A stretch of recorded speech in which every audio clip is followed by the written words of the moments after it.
Here's your daily reminder that the Democrat Party and woke corporations think black people and brown people are too stupid or too helpless to have a photo ID to vote.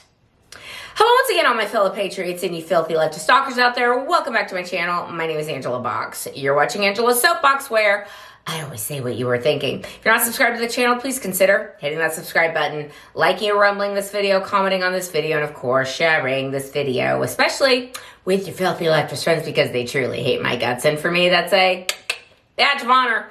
Boy, oh boy, I tell you, I have to tell on myself, because at the beginning of this tariff stuff, I got a little wobbly. I admit it, I got wobble-kneed. Because my husband, Fred, is he has his own financial firm, and so I see every day what's going on in the market. And that first couple of weeks, man, that was really rough, okay? That was a lot of bumps. There was a lot of hiccups. And everyone was, all the left and all the media is like, oh, Trump's presidency's falling apart. Look at his plummeting, approval ratings because of the tariffs, and no one approves of any of this.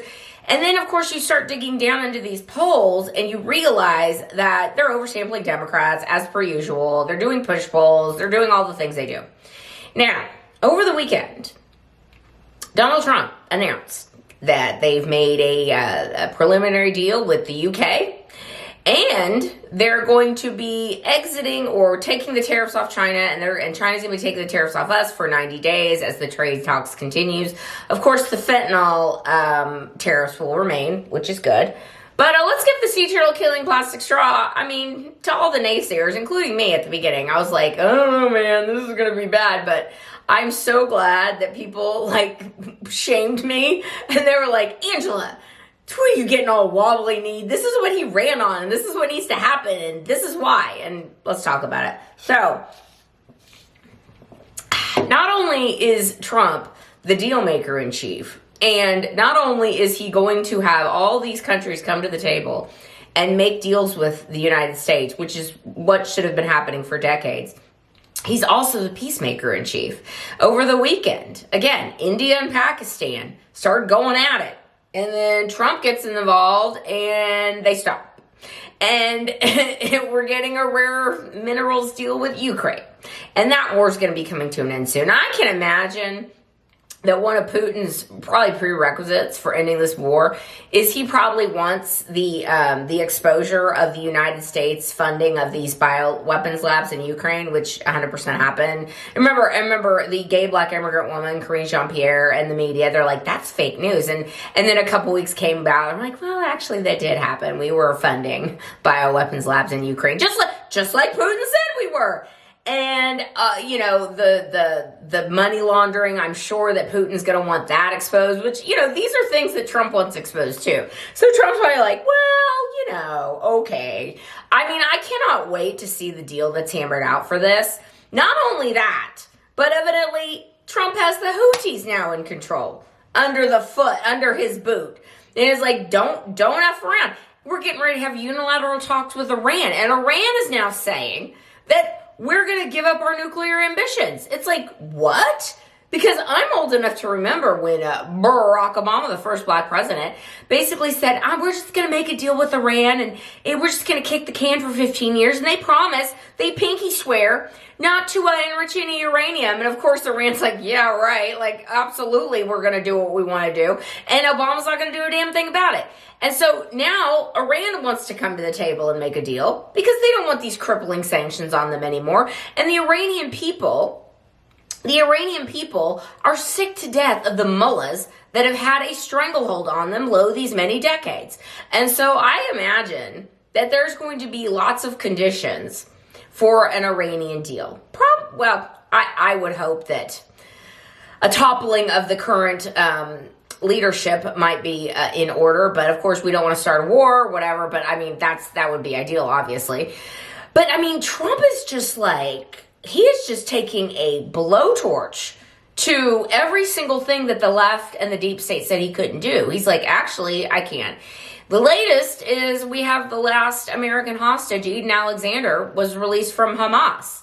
And the left said that would never happen. And Hamas said, we're not going to release any more hostages. And Trump's like, well, then we're going to unleash holy hell on you. And Hamas is like, okay, here you go. Speaking of Hamas and the Hamas sympathizers in this country, and on college campuses, the left is trying to make a cause celeb of yet another one. They're saying he's a Georgetown scholar. He's just a Georgetown scholar, just like the Maryland man, the Kilmar Garcia, who's the human trafficker and wife abuser, wife beater, MS-13 gang member. It's just, it's a Georgetown man, some yabba dabba doo guy. Total, like, the son-in-law of, like, Hamas leadership. What? And we let him in the country. Why? And we let him go to Columbia University. Why? And Trump's like, yank all those visas. Not only that, this is delicious. So they, the Hamas people just they keep thinking that it's SSDD and that they're going to get away with their nonsense. And Trump's like, no, actually you're not. In fact, the next time you storm a building, which is what they did in Columbia, they stormed the library and, screaming out for Gaza and Palestine and Hamas and all that stuff. The Trump administration is like, you're not even leaving this building until you show ID. And they're like, come on, let us out. We're sorry. And they're like, no, you're done. And Marco Rubio, who has been so much better than I thought he was going to be. I mean, I liked Marco Rubio, but a lot of people had their doubts, but he's been fantastic. He's like, no, we're going to be yanking their visas. Like, adios, amigos. Like, Trump, the left is not going to have anything to run on because the tariffs are going to work. They're going to bring a ton of money into this country. So much so that hopefully we'll be able to get rid of the IRS completely. The peace deals he's making, he's not starting any new wars, but he's also letting these terrorists know that if they F around, they're going to find out, okay? And the peace that he's going to be bringing to the Ukraine-Russia conflict, the Israel-Gaza situation, I mean, it's like, what are they going to run on? What are they going to complain about? Like, what? That trainees aren't in the military anymore? Like, cry harder. Like, this, Trump is like, it's beyond my wildest expectations. I mean, we all know that 47 is way more balls to the wall than 45 because he knows the lay of the land more. But I mean, this is like, what, month 5 of the administration? Like, can you imagine what it's going to be like right before the midterms when all kinds of other stuff gets released and all kinds of other things have had time to percolate and to happen?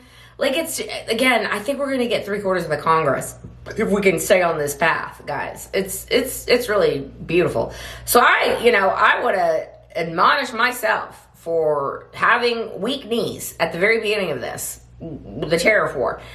It's 100%, it was needed, necessary, and the American people are for it, and they like this reset, and it's just going to keep getting better and better, guys. All right, that's where I'm going to leave this video. Let me know what you think down below, and I will see you in the next one. I will be done. Bye.